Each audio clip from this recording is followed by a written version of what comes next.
5, 4, 3, 2, 1, 0, ignition, liftoff. Welcome to the GHT Overland Podcast, where we visit with overland travelers and explorers around the globe, learning from their experiences and enjoying their stories. I'm Chris. And I'm Lisa. We're from a little city called Washougal in Washington State, known as the entrance to the Columbia River Gorge. We are very excited for today's featured guest, Mischa Hoope. Mischa and his wife, Danielle, have 5 years of global overland experience and have been to 65 countries. They are currently in the Netherlands where they live. So without further ado, welcome, Mischa. Well, thanks very much. I'm very excited and happy to be here. Fill us in on any blanks on that intro and give us a little glimpse into your background. Well, me and my wife, Danielle, have been together since high school, so that's been like forever. And we both share a passion about travel. Ever since we got together, since our first holiday, we kind of worked just to be able to save up for journeys and travel and vacation. In 2007, we met a Dutch couple in Namibia with a Dutch car, a Dutch license plate. So we were completely surprised, pulled them over, and found out you can just drive your own car across the world. So we kind of got together, talked about it for a bit, and then decided, well, this is the thing we want to do as well. We want to take our own vehicle and drive wherever across the world. That is fantastic. What a great story.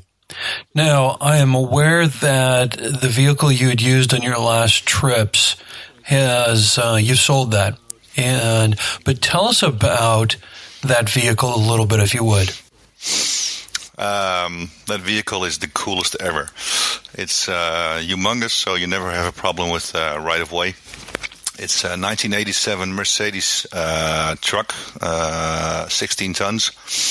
It used to be a 4x4 truck for a general contractor, and a friend of ours converted it to a camper. So he put a camping unit on it. It is completely self-reliant. It's got 500 liters of water, which will last us about 2 to 4 weeks. It's got solar panels, so we're completely self-reliant for power as well. And the entire truck is built to last and to be simple to maintain. So it's a great way just to be able to park anywhere you want at all and just have your house with you and everything you need. So it sounds like this was your first overland truck. Once you decided overlanding was something you were going to do, how long was it before you took your first trip, and any special licensing you had to get before you left? Yes, it was. I guess usually the route would be to start with a normal car or to, kind of carefully wade into it. But we decided to go all in, and so this was our first vehicle. I had to get a truck license for larger vehicles. Also, we had to get our heads around it because the entire journey is the most exciting part of it is the mental journey, the changes that go on in your head. You're focused on your house and your career, and all of a sudden you make a move that puts all that into a different perspective. So that takes quite a while before you're really ready for it. But it took us 5 years. What's that one tool or piece of gear that you've got that you consider to be your most valuable, something that you would never go on a trip without, and something our listeners should either definitely have or look into to make sure that they've got with them? Yeah, that's an interesting question because I've thought about it for a bit, and there's so many choices you can make as to the gear that you bring with you. If I go back to the real basics, I'm completely excited with the engine and the reliability of the car.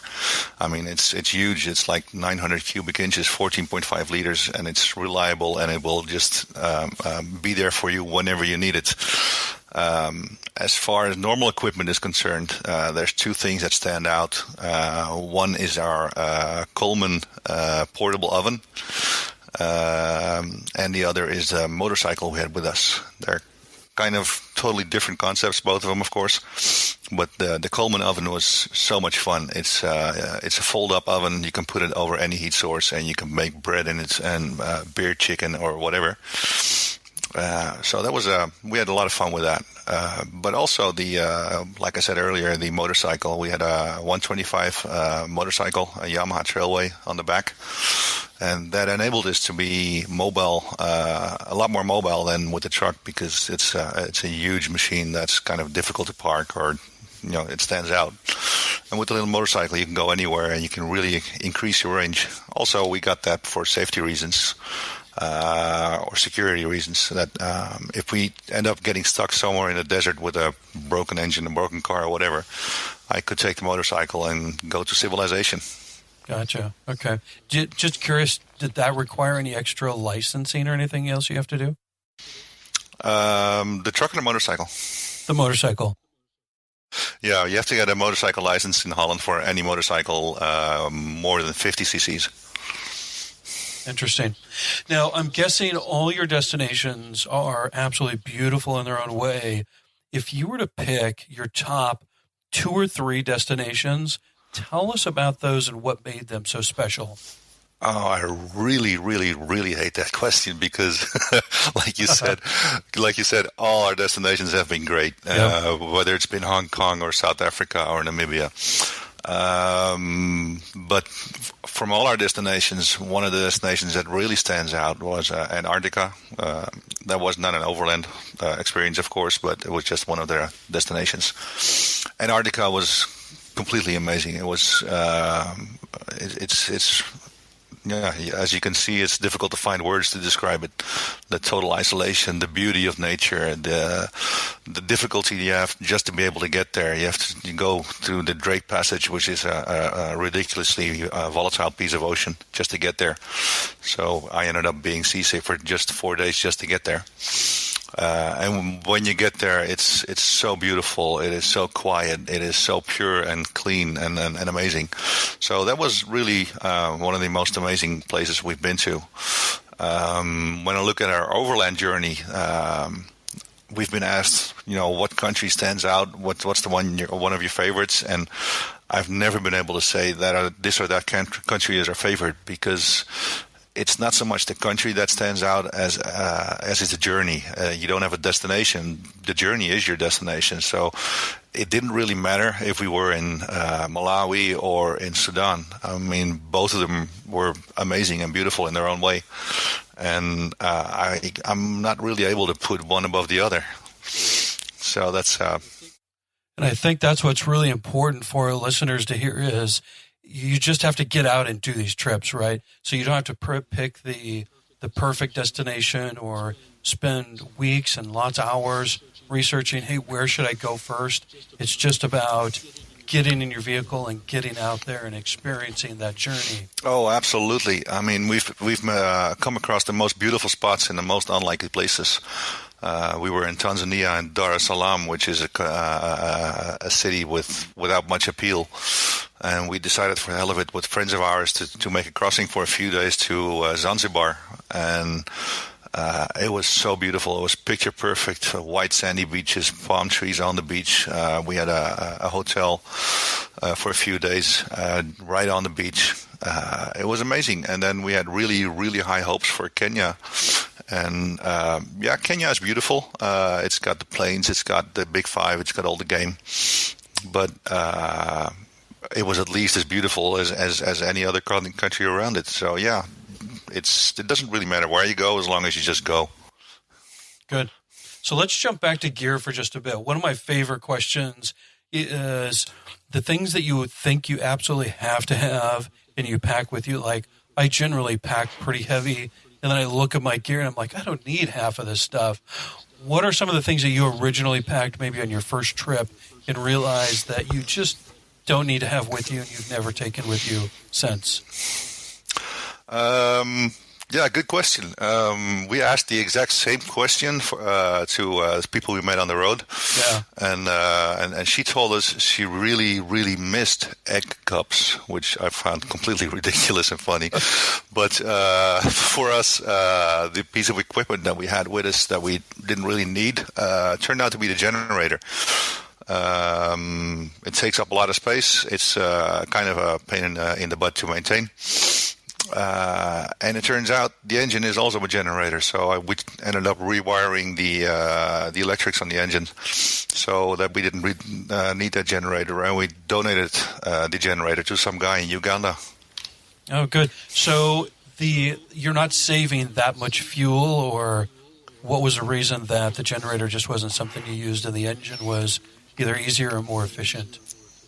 Oh, well, exactly that. It was just too much of a hassle just to pull out the generator to start it up. It was a two-stroke generator, so it was kind of finicky too. Oh, gotcha. But it was just so much easier just to start up the engine in case you needed power. And it wasn't really a practical problem anyway, because we ended up never having to use either the engine or the generator to generate more power, because we also had the solar panels. Mischa, tell us about your kitchen. What does your setup look like? What does your average meal setup look like?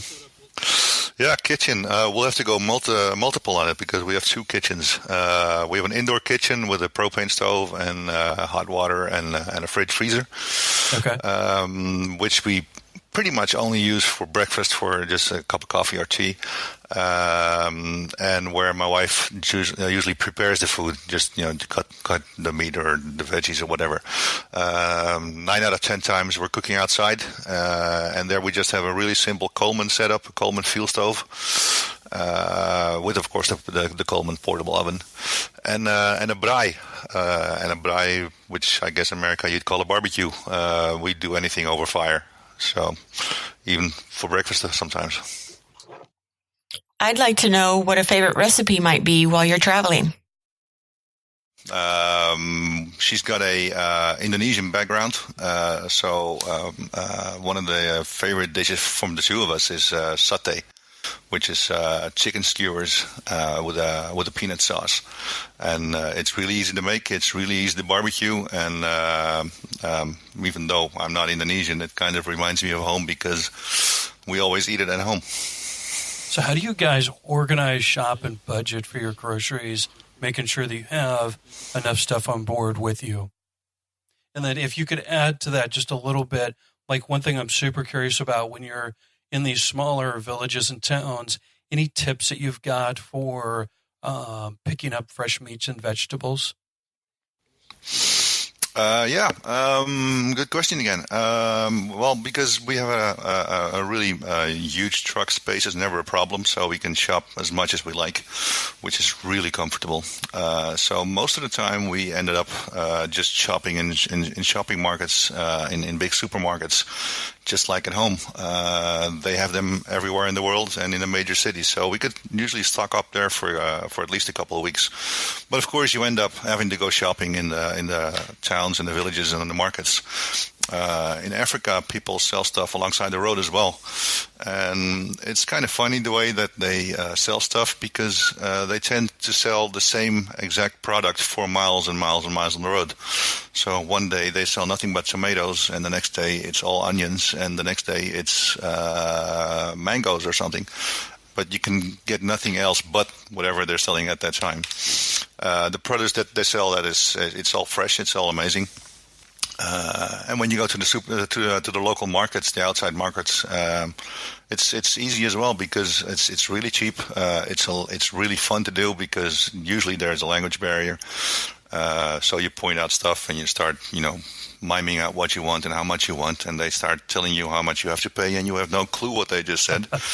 So it gets kind of funny every now and then. But the exciting bit was how to get your meat. Most of the time you're able to do so in a supermarket, and you put it in the freezer.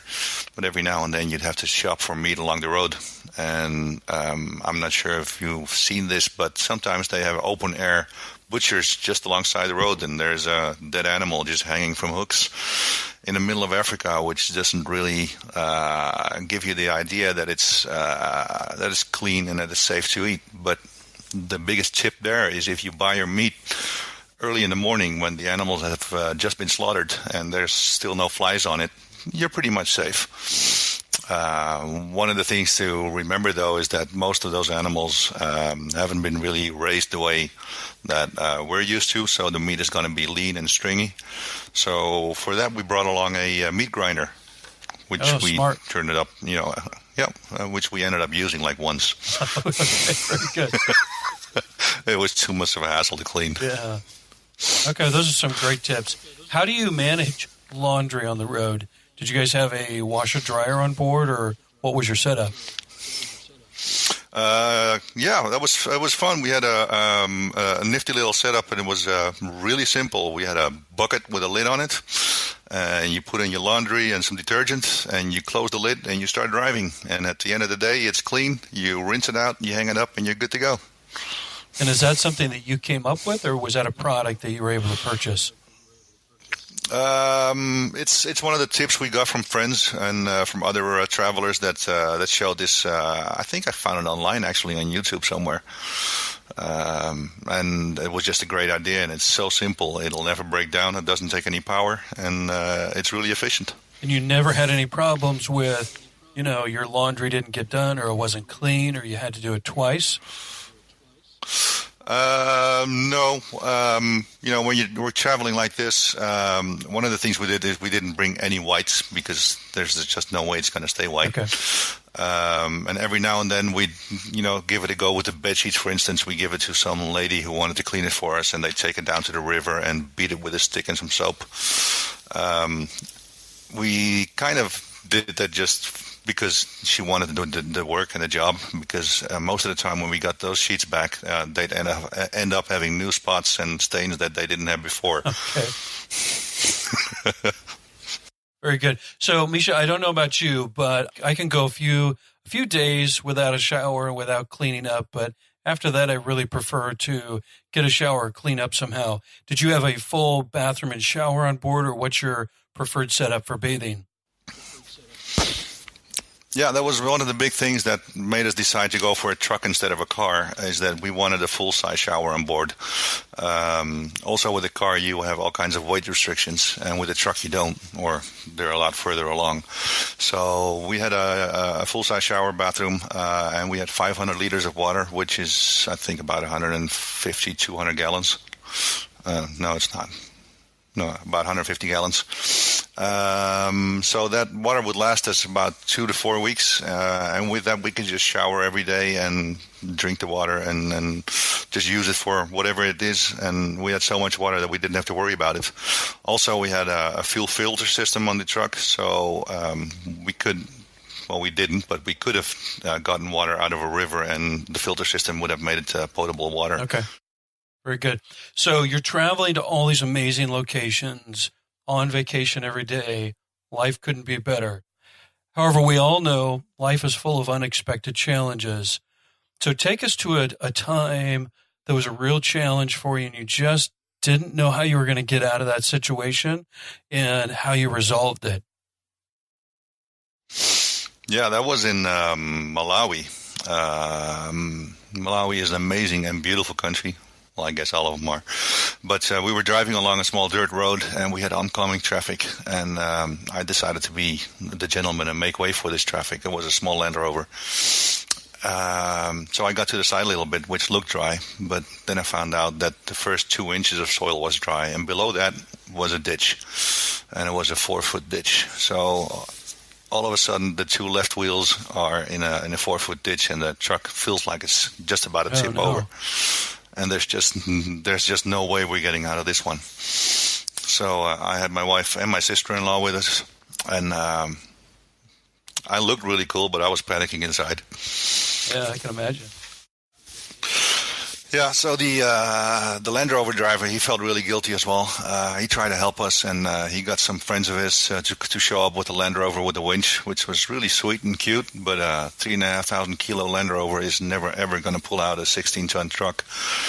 So, but then you get the African law of exponentially increasing numbers of onlookers. So all of a sudden, there's like 500 people around you, and there's they're laughing and they're having fun, and they're not threatening at all. They're just having a good time. And 12 of them really started to help us. So they got out shovels and bricks and sticks and tried everything they could to dig us out. But you don't just dig out a truck that size. So that didn't work. So it took us about 3 hours before someone that was able to come by with a bulldozer. This bulldozer had to pull us along this ditch for about 200 meters. So there we are, really tilted over and having to be pulled along this ditch for 200 meters, tilted over like we were. Oh, wow. So that was a bit scary. And at the end of it, there was a side road, and he could pull us out of the ditch, and then we were clear. And we still have a picture of the look on our faces, just to being clear, and it is pure ecstatic relief. Yeah. So, Mischa, what is your process or strategy for planning each trip? Any particular software or process that you go through? For navigation, remember this was 2012, and navigation apps on smartphones and tablets were not really available yet. So I ended up converting a small laptop to a navigation device into a Garmin. I managed to load open source maps onto this laptop. I attached a GPS mouse, and I was able to have the entire world actually on street level coverage. So it ended up that this was the only navigation device we needed. We had a couple of backups, but we didn't really ever need them. Just to prepare for where to go and where not to go, even then there was a lot of information about waypoints and routes and tracks on websites like Horizons Unlimited. But also we went to Overland meetings here in Europe, and you meet a lot of people, and we all have the same question: where can I park with this ridiculously huge truck? So whenever they were able to share waypoints, we shared them, and we loaded them as well for ourselves. And we ended up using most of the places we stayed were waypoints from people who had been there with a truck before. So we knew we could get there, and we knew the road was going to be able to handle us, and there were no bridges that would, collapse under our weight. So that was pretty much our preparation. That's good. So what tips do you have in preparing for border crossings? And if you can get into this one a little bit more to give our listeners an in-depth idea of the complexity of crossing international borders, but at the same time that it can be done. Oh, yeah. Good one. This was a huge issue for us as well. So one of the first test drives we did was a trip to Moscow from Holland. Sounds really far away, but it was only 2,500 kilometers. And on the way, you get two borders that are pretty exciting. One of them is into Ukraine, and the next one is into Russia. And they're both pretty similar. And the challenge is that you don't speak a word of each other's language. So the crossing into Ukraine took us 12 hours. We came at sunset, and we left at sunrise. And just before we crossed, they weighed us, and they found out that we were over our maximum weight by a couple 100 pounds, which was a little detail. Yeah, it was a, how do you call it? It was a detail on paper because the truck was incorrectly registered. It was registered as a 12-ton truck when it was actually a 16-ton truck. But we were overweight. We were about 13 tons, so that was a big problem. So I gathered it was a big problem, but it was kind of difficult because we didn't speak a word of each other's language. And at the end of the night, this border crossing guard came up to us and he said, "It's all good, no problem, you may cross into country." I was really happy, but then he said, "Yes, but car cannot cross." Oh, so I was a bit less happy. So I said, "Okay, so what's the problem?" So he said, "Well, yeah, you must get permission from Minister from Infrastructure," and that just kind of really pissed me off, made me angry.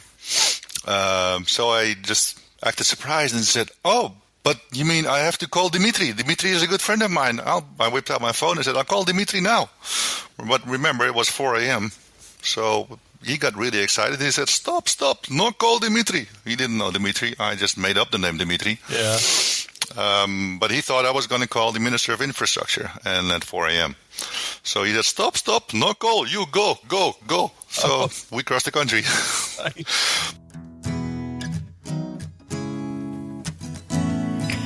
Great stories, jammed-packed with experience and useful information. Wow. This episode of GHT Overland with Mischa is our longer form interview. We split these into 2 episodes for your downloading pleasure. Don't worry. Part 2 is available now. In the next episode, Mischa details out border crossing information and more. You don't want to miss out. Now, before you race over to the second half, it would mean the world to us, and I mean the entire globe, if you'd give us a 5-star review. Like it, do whatever is needed to give GHT Overland some love, so we can reach as many overlanders as possible, passing on priceless experience, knowledge, and stories of overlanders doing good in the world. Thank you, and we will see you over on part 2. What are you waiting for? So give us some podcast love and download part 2. Bye.